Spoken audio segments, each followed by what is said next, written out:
Diamonds. No, no, that's the wrong one. No, not those either. There you go.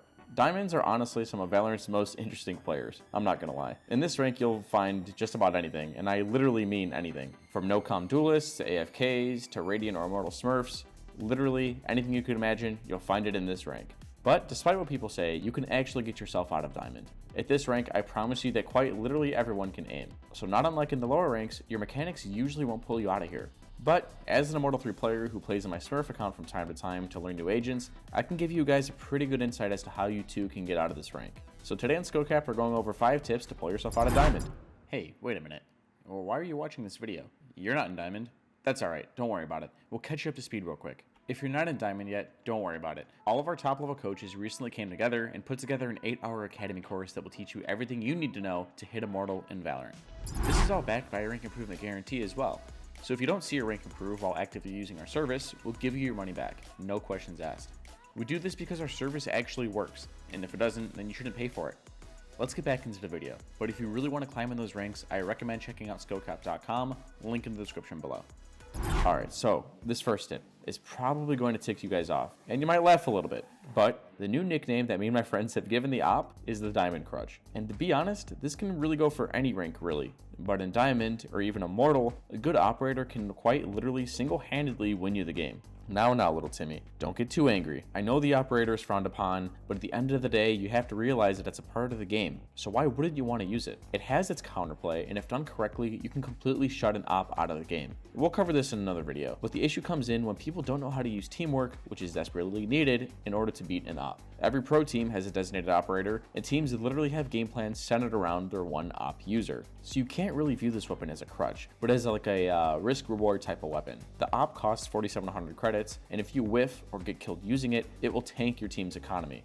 But if you hit your shots, you can give your team the man advantage seconds after the buy barriers drop. And if you're a really good operator user, you can get more than one and frustrate the enemy team. Who cares if they're calling you an op crutch? They don't know how to play around it, and instead of complaining, they should be focusing on how to counter your gameplay.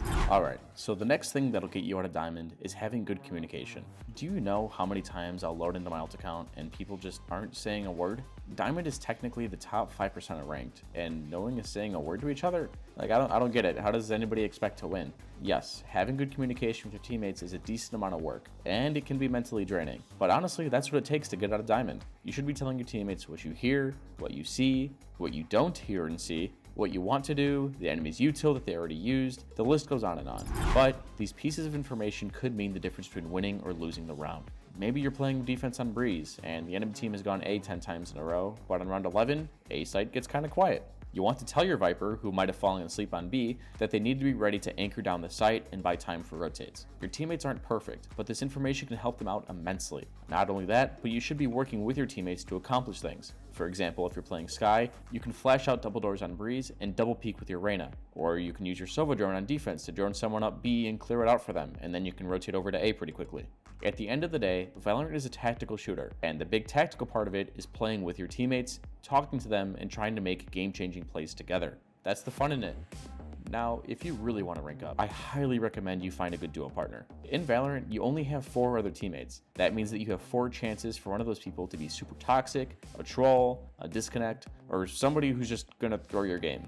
By having a good duo, you have someone that can rely on to usually make the right play. Not only that, but in my opinion, this is how the game is supposed to be played, with friends. You can do some cool plays together, probably trade off each other more effectively, and just be one less dice roll to be one of those throwers that I talked about before. Also, with a good duo partner, you also have someone to VOD review with and give you honest advice. VOD reviewing could be a whole point in of itself, but is one of the most important parts of improving as a player. It can be boring, but I promise by reviewing your own gameplay, you will become a better player. Here's a quote that I found from Complexity's coach on VOD reviewing. You can find this on his Twitter, which is on the screen now. So he said, "For the first part, I always recommend recording all your games. Do this in general, all the time if you want to improve. If you aren't at least recording your scrims and reviewing them, you're falling behind." Okay, it doesn't have to be scrims, but you get his point. Give yourself a few days to forget, then rewatch them. Pause the different parts of the round and access the round the best you can. What info do you have right now? Where do you think the enemy's weakest point is? Where's the op? Where could you maybe get some easy map control? Asking yourself these questions in review will make you instinctively do this in real time, and you'll become faster at it. Eventually, you'll act on these thoughts when the moment comes. These are the things that that pro players do instinctively without actively thinking about it. And the best pro players do this with very high accuracy.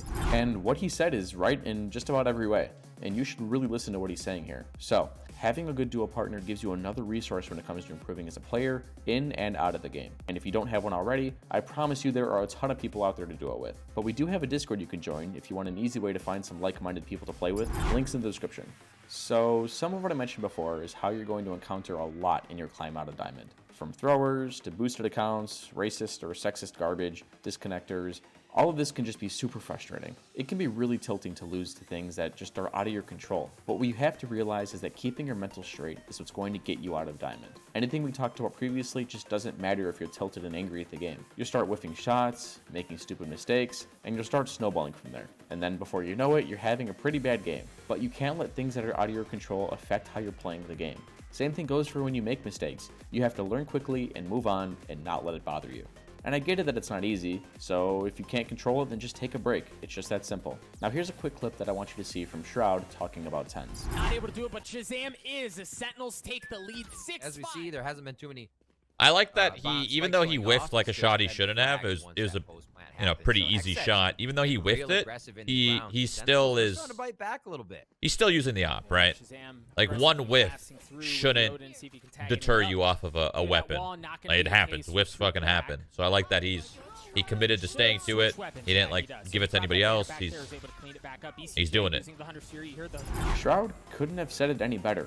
Just because you misplay your whiff, it shouldn't affect your future rounds. And if you ever want to be an Immortal or Radiant level player, you really need to keep that in mind as you're playing. This is how you develop a rock solid mental. Then eventually, nothing will bother you anymore and you'll become unfazed. Now lastly, if you really want to climb on a diamond, you're going to want to focus on mastering 1 or 2 agents, plus smokes. It'd be ideal that you don't learn 2 of the same role, but instead pick up a role that complements the other. Meaning, if you play a lot of duelist, you should probably pick up an initiator like Sova or Skye, as those agents are usually the ones who set up their duelists. Naturally, if you main Jet, you should be able to pick up these roles faster as you know what they need to do in order to help the other role, if that makes sense. You don't need to pick your mains this way, but it makes the most sense. Plus, in my opinion, a support player who is talking and being a team player is more important than a fragging duelist, and I think a lot of pro players would agree with me.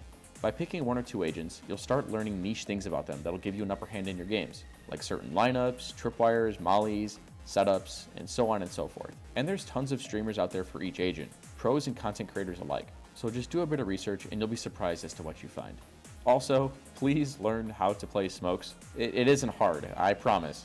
I know it's boring, but there's going to be a time where your agents get locked and you're going to have to fill controller. And if you're not a good controller, constantly leaving gaps in your smokes, not having your smoke timings down, your team is going to be at a major disadvantage. Plus, as the controller, you get to dictate the pace of the game and even set yourself up for plays by smoking off common angles for yourself. So if you want to get out of diamond, please pick up smokes. Every high-ranking player needs to understand the role and fill it if need be. There's just not an excuse, in my opinion, for anyone in the top 5 or 1% to not know how to play a simple role like controller. And this was all just one in-depth guide that we have on our website though. Also, like I mentioned before, if you want a chance at having your VOD reviewed, be sure to subscribe on our website at SkillCapcom. We also have tons of Radiant Smurf commentaries where we have Radiant players walk you through exactly how to play in any situation at just about any rank. And they're super helpful to see in real time what goes through a top tier player's head. Like I said, it's also backed by a rank improvement guarantee, and the reason we do that is because you're just that confident that our service works. And if it doesn't work, then you shouldn't pay. So what are you waiting for? You got nothing to lose. Head on over to SkillCapcom and get started on your way to that rank that you deserve. So, I hope this video helped you guys recognize how you can get out of diamond a bit easier. I get it. It's super frustrating being stuck at any rank, but with enough hard work and effort, I know for a fact that you can get yourself out of literally any rank. As always, if you guys enjoyed the video, be sure to drop a like and subscribe to the channel down below. It really does help us out. And that's all for us. I'm Teets, and we here at SkillCapcom want to thank you all for watching, and we'll catch you guys in the next one. Take care.